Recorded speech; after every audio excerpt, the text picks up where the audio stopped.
नमस्ते। स्वागत है आईबीटीवी पर। मैं हूँ प्रिया जोशी और मेरे साथ हैं जेपी सेठी सर। नमस्ते सर। Good evening. नमस्कार जी, नमस्कार नमस्ते। दर्शकों को। तो सर बाजार से शुरू करते हैं। आज हमने भारी गिरावट देखी। मार्केट बहुत वॉलेटाइल था। रिकवरी भी देखी थी बाय नून, लेकिन ओवरऑल अगर देखें तो भारी गिरावट बाजार में नजर आई है। आज के दिन सेंसेक्स जो है वो ऑलमोस्ट 700 पॉइंट नीचे नजर आया है। क्लोजिंग जो है 80,080 पे हुआ है, 705 पॉइंट्स डाउन। और निफ्टी जो है 211 पॉइंट नीचे रहा है, 24,500। आज एक्टिव स्टॉक्स रहे HDFC bank, Reliance, ICICI bank, Eternal and Shriram finance. Top five gainers for today: Titan company, Larsen, Coal India, Hero MotoCorp and Asian Paints. Top five losers for today: Shriram finance, HCL tech, TCS, power grid corp and Infosys. बाजार में गिरावट का कारण जो है वो वही है जो कई समय से चल रहा है। टैरिफ न्यूज, जो टैरिफ है वो शुरू हो गया है और इसके कारण हम मार्केट में भारी गिरावट देख रहे हैं। कंज्यूमर ड्यूरेबल्स के अलावा सारे सेक्टर्स जो हैं वो रेड में नजर आए। आईटी, टेलीकॉम, रियल्टी सब 1% डाउन रहे। बीएससी मिड कैप और स्मॉल कैप इंडाइसेस जो है वो 0.5% ईच नीचे रहे। तो ये है बाजार की खबरें। सुनते हैं कॉर्पोरेट न्यूज और उसके बाद हम बात करेंगे एक अलग विषय पे जो आज तक हमने नहीं किया है। वो है आईपीएफ के बारे में। क्या है आईपीएफ, उसके बारे में जल्दी बात करेंगे, लेकिन पहले सुन लेते हैं कॉर्पोरेट न्यूज। कॉरपोरेट घोषणाएं और रणनीतिक प्रगति।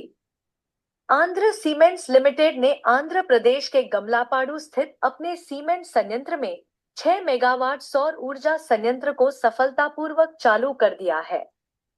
रामको systems limited united aerospace maintenance company UMCO limited में अपनी अगली पीढ़ी की एविएशन सॉफ्टवेयर प्रणाली लागू करेगा। पावर मेक प्रोजेक्ट्स लिमिटेड को महान एनर्जेन लिमिटेड, अदानी पावर की सहायक कंपनी, से 370 रुपए 84 पैसे करोड़ का ऑर्डर प्राप्त हुआ है, जिसमें सिविल कार्य और प्रीफैब्रिकेटेड स्ट्रक्चरल स्टील की स्थापना शामिल है। टाटा कंसल्टेंसी सर्विसेज लिमिटेड ने फिलीपींस की अग्रणी फार्मा और हेल्थकेयर कंपनी यूनिलब आईएनसी के साथ साझेदारी की है, जिसके तहत इसके मुख्य व्यावसायिक सिस्टम को क्लाउड माइग्रेशन के माध्यम से आधुनिक बनाया जाएगा। टीवीएस मोटर कंपनी लिमिटेड ने अपना नया इलेक्ट्रिक वाहन टीवीएस ऑर्बिटर लॉन्च किया है, जो रोजमर्रा की यात्रा को नया रूप देने के उद्देश्य से डिजाइन किया गया है। जय जालाराम टेक्नोलॉजीज लिमिटेड के निदेशक मंडल ने अहमदाबाद में 8,250 वर्ग फुट का वाणिज्यिक संपत्ति खरीदने के प्रस्ताव को मंजूरी दी है। पीवीपी वेंचर्स लिमिटेड के बोर्ड ने 7 मेड इंडिया पीवीटी एलटीडी में बहुलांश हिस्सेदारी के अधिग्रहण को मंजूरी दी है, जो दिल्ली एनसीआर क्षेत्र में स्थित एक हेल्थ केयर कंपनी है। एसजे लॉजिस्टिक्स इंडिया लिमिटेड को 42 रुपए करोड़ का ऑर्डर प्राप्त हुआ है, जिसमें एंड टू एंड लॉजिस्टिक्स सेवाएं और डैप शिपमेंट शामिल है। इन्फोसिस लिमिटेड ने मास्टरकार्ड के साथ रणनीतिक सहयोग की घोषणा की है, जिससे वित्तीय संस्थानों को मास्टरकार्ड मूव प्लेटफॉर्म की उन्नत सेवाओं तक पहुंच मिलेगी। देव इंफॉर्मेशन टेक्नोलॉजी लिमिटेड को राज इन्फो सर्विसेज एलटीडी, राजस्थान सरकार की इकाई, से एक महत्वपूर्ण कार्यादेश प्राप्त हुआ है। शिव टेक्सकेम लिमिटेड को बीएएसएफ इंडिया एलटीडी से स्टाइरीन मोनोमर की आपूर्ति के लिए स्वीकृति पत्र प्राप्त हुआ है। श्नाइडर इलेक्ट्रिक इंफ्रास्ट्रक्चर लिमिटेड ने श्री ओमकार प्रसाद को कंपनी का नया मुख्य वित्तीय अधिकारी नियुक्त किया है। तो ये थे आज के कॉर्पोरेट न्यूज। सेठी सर, अब बात करते हैं आईपीएफ के बारे में। ये एक अलग विषय है जिस पे हमने आज तक चर्चा नहीं की है। तो सर पहले एक ऑडियो सुनते हैं और उसके बाद इसके बारे में दर्शकों को जानकारी देते हैं। तो पहले सुनिए ये ऑडियो। करें इप्फा के माध्यम से अप्राप्त शेयर या लाभांश की वापसी प्रक्रिया। यदि आपको संदेह है कि आपके नाम के अप्राप्त शेयर या लाभांश भारत सरकार के पास पड़े हैं, तो आप investor education and protection fund authority IPFA platform का उपयोग करके उन्हें खोज सकते हैं और वापसी की प्रक्रिया शुरू कर सकते हैं। चरण दर चरण प्रक्रिया। शेयर लाभांश ईपीएफ में कैसे स्थानांतरित होते हैं? यदि कोई लाभांश या शेयर लगातार 7 वर्षों तक दावा नहीं किया गया, तो उसे ईपीएफ में स्थानांतरित कर दिया जाता है। कंपनीज एक्ट 2013 के तहत कंपनियों को ऐसे अप्राप्त संपत्तियों को ईपीएफ में स्थानांतरित करना अनिवार्य है। इप्फा इन सभी रिकॉर्ड्स को सुरक्षित रखता है। अपने अप्राप्त शेयर लाभांश कैसे खोजें? इप्फा की आधिकारिक वेबसाइट पर जाएं या संबंधित कंपनी की इन्वेस्टर रिलेशंस पेज देखें। Unclaimed unpaid amount search tool का उपयोग करें। आपको निम्न जानकारी चाहिए: नाम, PAN number, folio DP ID, खाता संख्या। जानकारी भरें और देखें कि आपके नाम पर कोई अप्राप्त राशि या शेयर दर्ज है या नहीं। दावा कैसे करें? यदि कोई अप्राप्त राशि मिलती है, तो फॉर्म ईपीएफ 5 को एमसीए पोर्टल पर ऑनलाइन जमा करें। आवश्यक जानकारी: डिमैट खाता नंबर, कंपनी का नाम, सीआईएन नंबर और दावा विवरण। फॉर्म जमा करने के बाद एक हस्ताक्षरित भौतिक प्रति claim for a refund from EPF authority शीर्षक के साथ कंपनी के ईपीएफ नोडल ऑफिस या रजिस्ट्रार को भेजें, साथ में सभी सहायक दस्तावेज। कंपनी एक सत्यापन रिपोर्ट तैयार कर इप्फा को भेजेगी। इप्फा आमतौर पर 60 दिनों के भीतर रिफंड प्रक्रिया पूरी करता है। अतिरिक्त सुझाव: निवेशक शिविर या कंपनी द्वारा आयोजित विशेष ड्राइव्स में भाग लें, जहां फॉर्म भरने और समस्याओं के समाधान में मदद मिलती है। एमसीए, एनएसई या अन्य वित्तीय पोर्टल्स पर उपलब्ध संयुक्त खोज टूल का उपयोग करके छूटे हुए दावों की जांच करें। तो सर ये जानकारी थी आईपीएफ के बारे में। आईपीएफ क्या है? Investor education and protection fund.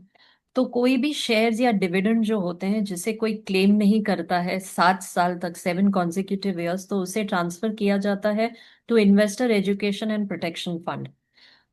ये है अंडर कंपनीज एक्ट 2013। कंपनीज जो है are legally required to transfer such unclaimed asset. IPFA यानी कि investor education and protection fund authority एक सेंट्रलाइज्ड रिकॉर्ड मेंटेन करता है of the shares and dividends. तो आप इसे कैसे सर्च कर सकते हैं? आप इसकी ऑफिशियल वेबसाइट पे चेक कर सकते हैं, या तो फिर इन्वेस्टर रिलेशंस में चेक कर सकते हैं on the company site. Use unclaimed unpaid amount search tool. आपको अपना नाम चाहिए, पैन नंबर, फोलियो या डीपीआईडी और अकाउंट नंबर, और आप डिटेल्स डालिए और आपको आ जाएगा कि अगर आपके नाम में कोई शेयर्स या डिविडेंड है। आप इसे क्लेम कैसे कर सकते हैं? आपको एक form IPF 5 via ministry of corporate affairs portal submit करना होगा। आपको एक डीमैट अकाउंट नंबर चाहिए, कंपनी नेम, CIN और क्लेम स्पेसिफिक्स। तो सर आप इसके बारे में कुछ बताना चाहेंगे दर्शकों को? नहीं, इससे एक बार साबित होती है कि आपका कैश है तो एक बार हम्म। गुम हो सकता है। ठीक है, अगर जी। आपके पास शेयर है तो उसका पैसा आपको गुम हो जाए, 10 बार हम्म। भी आपने शेयर गुम कर दिए तो भी हम्म। नया सर्टिफिकेट आपको मिल जाएगा। जी। तो ये शेयर सर्टिफिकेट की बहुत बड़ी अचीवमेंट है। और 10 साल पहले भी होता क्या है, बहुत से लोगों को ट्रांसफर होता था हर 2-3 साल के बाद। हम्म। तो पिछले कोई, पहले तो डीमेट नहीं था, सब पोस्ट से ही आता था, बैलेंस शीट आती थी, दूसरी हम्म। जो इन्फॉर्मेशन थी कई बार नहीं भी आती थी, कई बार गुम हो जाती थी। हम्म। तो इतना क्योस हो गया था। तो लोगों का बहुत सा पैसा फंसा पड़ा है, हजारों लाखों करोड़ों रुपए फंसा हुआ है। उनको मालूम ही नहीं कि उनके पास शेयर अभी सर्टिफिकेट आए नहीं है, ट्रांसफर करने भेजे थे वहां से नहीं आए, हम्म। या गुम हो गए कहीं, या डिविडेंड आता है कि नहीं आता है, उनको कोई खबर नहीं आती है। और हजारों लाखों कंपनी है, हम्म। तो कैसे उनका ध्यान रखें? तो सरकार को एक काम सौंपा गया और एक उधर एक डिविजन बनाया है। तो हम्म। वहाँ आपको कुछ नहीं करना है, आपको खाली अपना पैन नंबर डालना है, तो आपके नाम पे कुछ भी पड़ा हुआ है तो आ जाएगा आपको, उसी जी। समय जानकारी आ जाएगी और आप हम्म। उसका क्लेम मार दो। हम्म। ये तो घर बैठे बैठे लॉटरी वाला हिसाब हो गया। जी। तो इसके लिए हमने कहा कि बताएं इनको, और जो हमारे दर्शकों की समस्याएं हैं हम हम्म। चाहेंगे कि वो हमसे शेयर करें, जी। कि उनको फॉर्म भरना नहीं आता है, कि फॉर्म के पैसे नहीं मिल रहे हैं, हम्म। जो शेयर्स हैं डिविडेंड नहीं मिल रहा है, कंपनी कुछ नहीं सहयोग दे रही है या हम्म। मिनिस्ट्री को सहयोग नहीं दे रही है, तो हम्म। कौन सा आदमी फॉल्ट पर है जहाँ से उनका पैसा नहीं निकल पा रहा है। तो हम्म। हमें बताएं तो हम पूरी कोशिश करेंगे कि उनका पैसा उनको मिले, हम्म। कि उनकी खून पसीने की कमाई है, इतने सालों में मेहनत हम्म। करे उन्होंने, कमाया शेयरों में डाला है। जी। तो एक बहुत अच्छी सुविधा है, उसका फायदा उठाना चाहिए हमें। हम्म। और जो ये फॉर्म सबमिट करना है, ऑनलाइन सबमिशन जो है, इसके बाद इसकी एक साइंड फिजिकल कॉपी भेजनी होती है to claim for refund from IPF authority. और ये जाता है नोडल ऑफिसर या रजिस्ट्रार को विद सपोर्टिंग डॉक्यूमेंट्स। और इसके बाद कंपनी इसे वेरीफाई करती है और फिर इसे इस रिपोर्ट को फॉरवर्ड करती है आईपीएफए को। रिफंड जो है प्रोसेस होने में 60 डेज लगते हैं, 60 दिन लगते हैं इसे प्रोसेस करने में, वेरिफिकेशन रिपोर्ट मिलने के बाद। तो सर ये अलग विषय पे हमने एक बार जानकारी। पैसा मेरा आ गया उधर, जी। एक बार मेरा पैसा हमारे रिकॉर्ड में मिल गया तो पैसा मिलने ही वाला है, मेरे को कोई दिक्कत नहीं है। ये तो हम्म। फॉर्मेलिटीज हैं, बाकी चीजें जो है ये कागज देने हैं, वो करना है, ये सब करना है। ये हम्म। फॉर्मेलिटीज है, छोटी फॉर्मेलिटीज है। आपको जी। ₹1,00,000 आता है, कहीं से ₹50,000 आता है, तो हम्म। आपको क्या 4 फॉर्म भरने में क्या दिक्कत है। आपका 5,000 5 पैसा नहीं आपका जाएगा, हम्म। सब आपको मिलता है, तो लेना चाहिए वापस। जी बिल्कुल सही। अभी ज्यादा लोग अप्रोच करते हैं, उनको जानकारी नहीं है। हम्म। तो आशा अभी रखते बीस हैं साल पहले कि। कोई आपने शेयर लिए जी। तो उसका एक बड़ा अच्छा केंद्र है आपके लुटे हुए पैसे को वापस दिलवाने के लिए। जी। तो आशा करते हैं कि दर्शकों को ये जानकारी काम तो आएगी। ऐसे हमारे पास और भी बहुत सी चीजें हैं जो बताएंगे हम। जी बिल्कुल। और ऐसे ही अलग अलग विषय पे बात करते रहेंगे। Sir thank you so much आज जुड़ने के लिए। ऐसे ही एक अलग विषय पे हम बात करेंगे और लौटेंगे कल फिर दोबारा। Thank you so much for joining us today. Thank you sir, नमस्ते, धन्यवाद। नमस्कार। धन्यवाद।